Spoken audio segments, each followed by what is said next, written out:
Okay, lampu depan full LED system, siap adaptif lagi, dengan blind spot monitor. Lepas tu seat pun leather, full four-wheel drive system. Harga 100k je. Ya betul.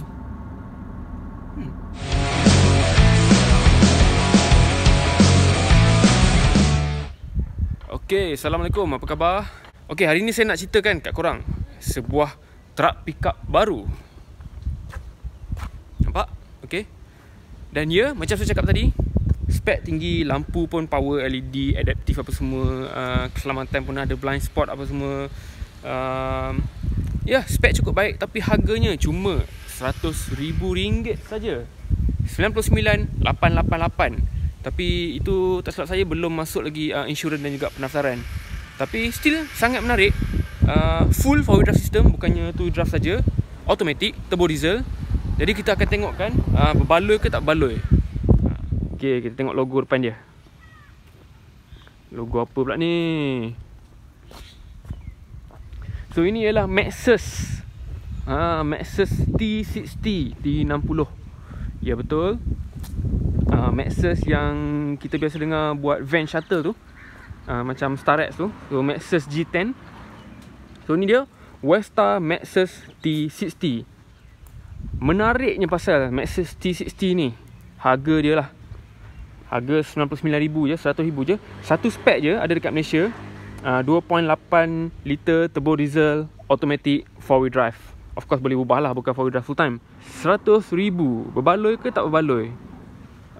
Adakah ianya sebuah satu bargain, satu belian berbaloi yang bernilai untuk wang? Jom kita tengok. Okay, kita tengok dulu dia punya kelengkapan, spesifikasi apa benda yang ada kat luar dulu sebelum kita pergi dalam dan juga driving. Grill dia agak besar lah, chrome. Bagi saya design dia ni, belakang tepi semua okey, depan pun sebenarnya agak okey. Cuma grill ni bagi saya, kalau dia chrome tu kurang sikit okey kot. Mungkin yang luar je chrome, bilah-bilah dalam tu buat warna hitam ke flat black ke.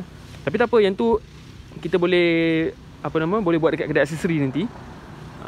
Okey, lampu depan dia. Untuk harga RM100,000 korang dapat LED headlights dengan LED DRL. Adaptif LED ni. Dia adaptif untuk tinggi rendah dan juga adaptif siap ada yang ikut steering lagi. Macam kereta-kereta premium lah. Fog lamp dia halogen.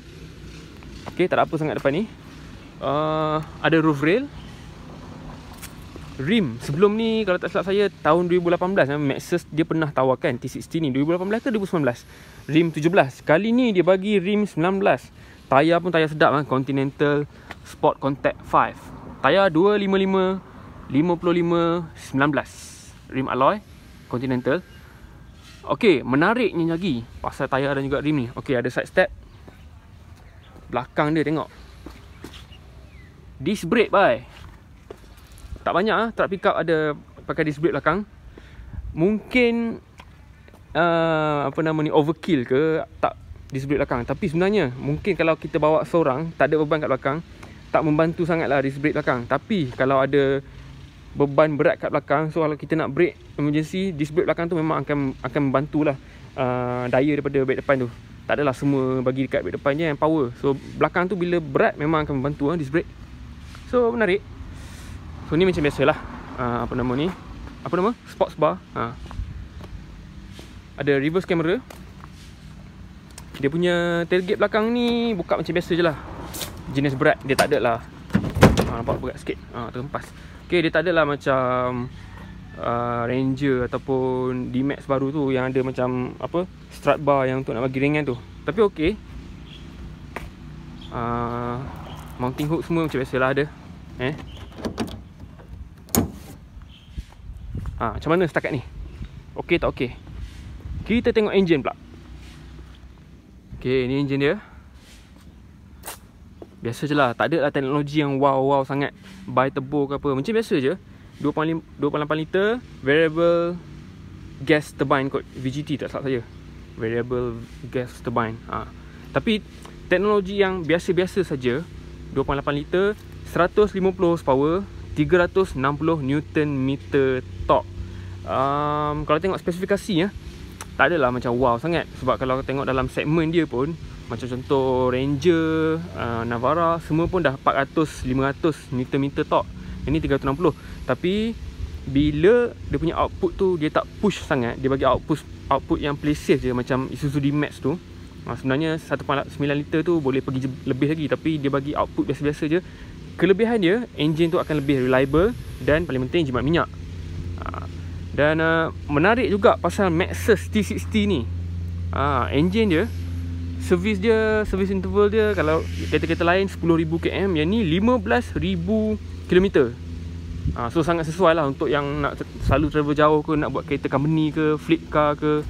15,000 km dia punya warranty pun 3 tahun free service. Okey, lagi satu saya nak beritahu, engine ni taraf dia Euro 5. Dan juga wakil Maxus beritahu saya, dia juga boleh menerima dia ada juga ciri-ciri untuk engine Euro 6. Yang tu saya kurang faham sikit, nanti saya akan cerita balik.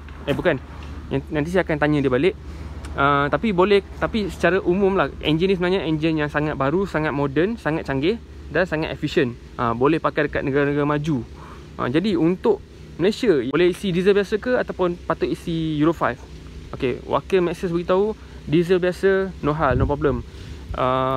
Asalnya diorang plan nak buat bagi engine ni terima Euro 5 saja, tapi Euro 5 belum lagi common, belum lagi banyak jumpa. Dan juga kejap, motor nak lalu. Okey. Jadinya Maxus cakap diorang ambil keputusan, diorang detunekan sikit power engine ni bagi senang terus terima Euro 5.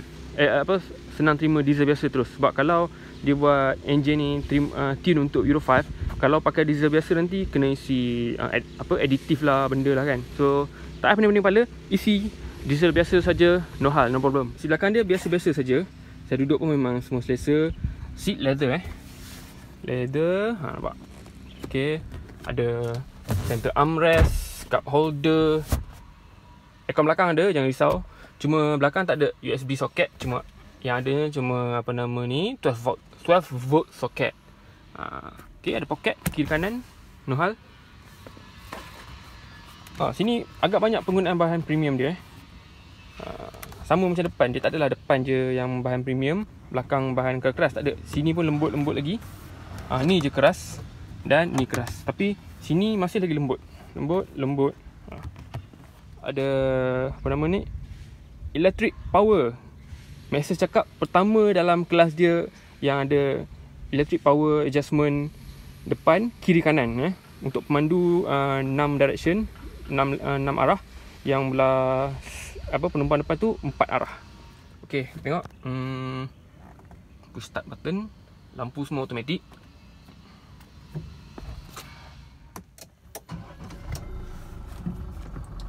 Okey, kita tengok meter dia. Meter dia nampak memang moden.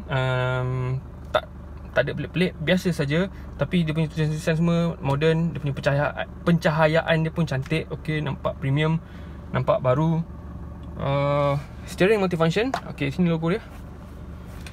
Multifunction, ada kosong sikit kat sini. Tapi ni untuk cruise control punya kawalan. So sini untuk infotainment, phone, nak jawab call apa semua, volume. Straightforward. So paparan tengah ni, kita tekan tepi belah ni. Ni. Okay, nampak. So ada fuel economy, fuel range, average speed, vehicle speed. Tire pressure monitoring system ada. TPMS, trip 1-2 dan balik kepada average fuel economy. Infotainment system dia pun agak bagus. Apple CarPlay ada, Android Auto ada. Okay, dia punya paparan pun besar, jelas, responsif. Okay, tengok tekan FM, nampak.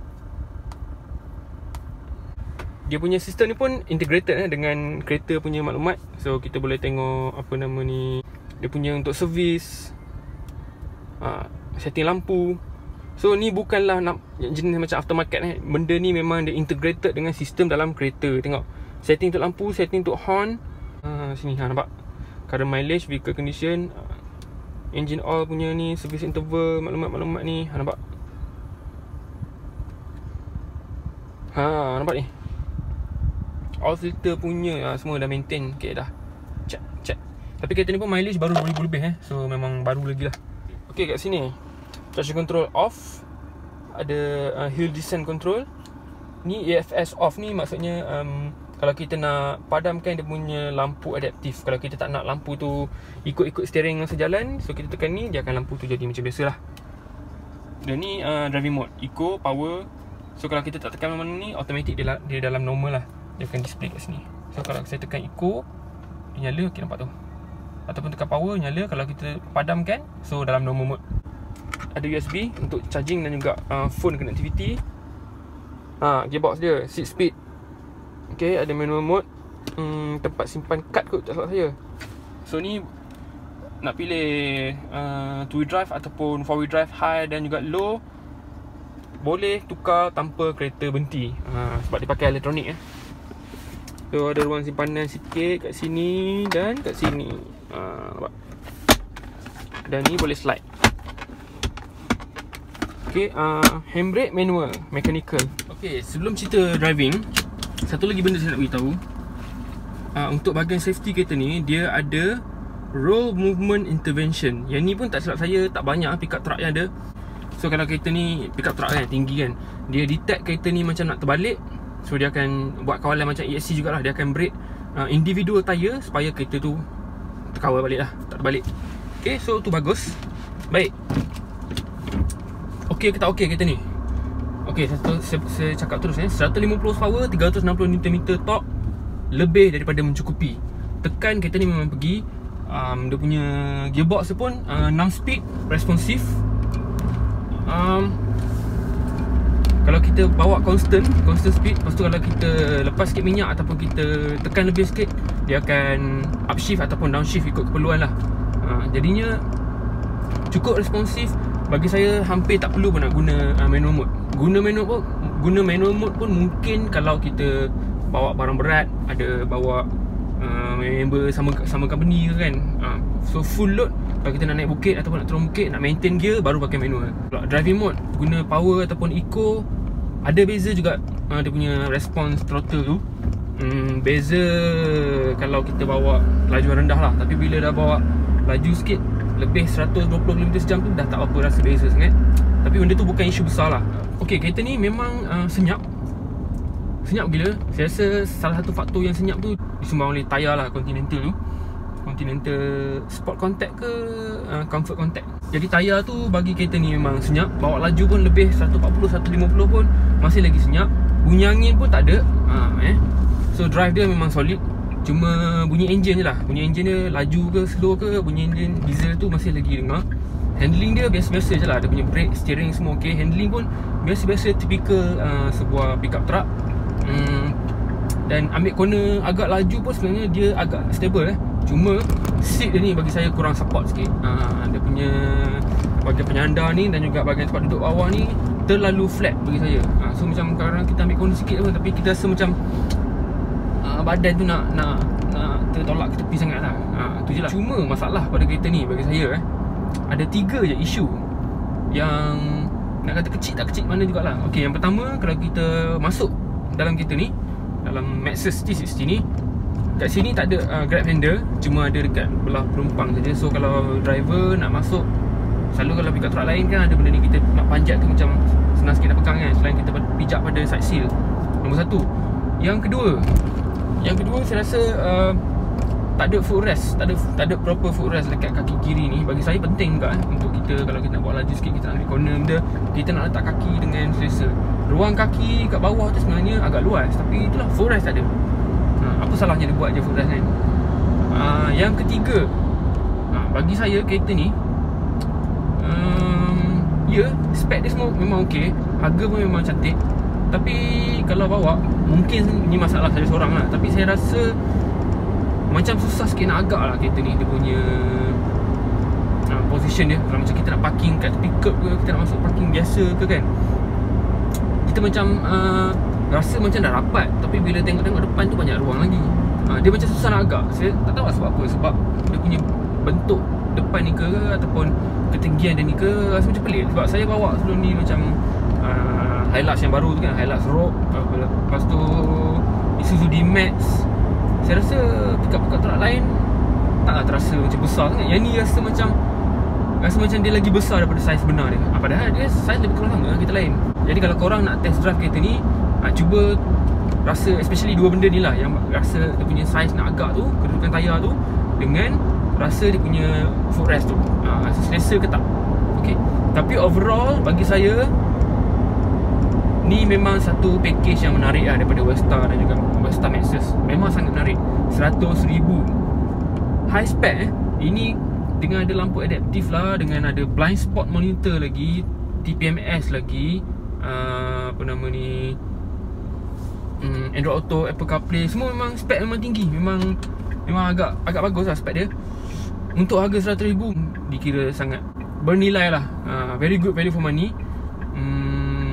Sebab kalau spek macam ni kan, brand Jepun ke brand-brand lain kan, memang dah senang-senang 130-140,000. So tu je lah.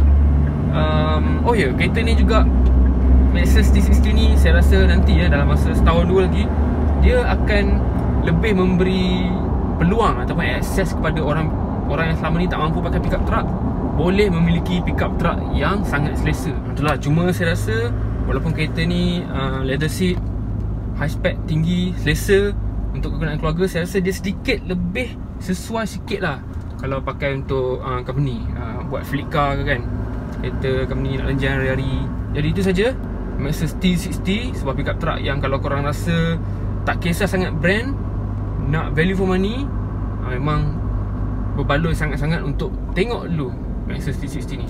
Sekian, itu saja saya Amirul untuk Motorcar. Terima kasih menonton. Assalamualaikum.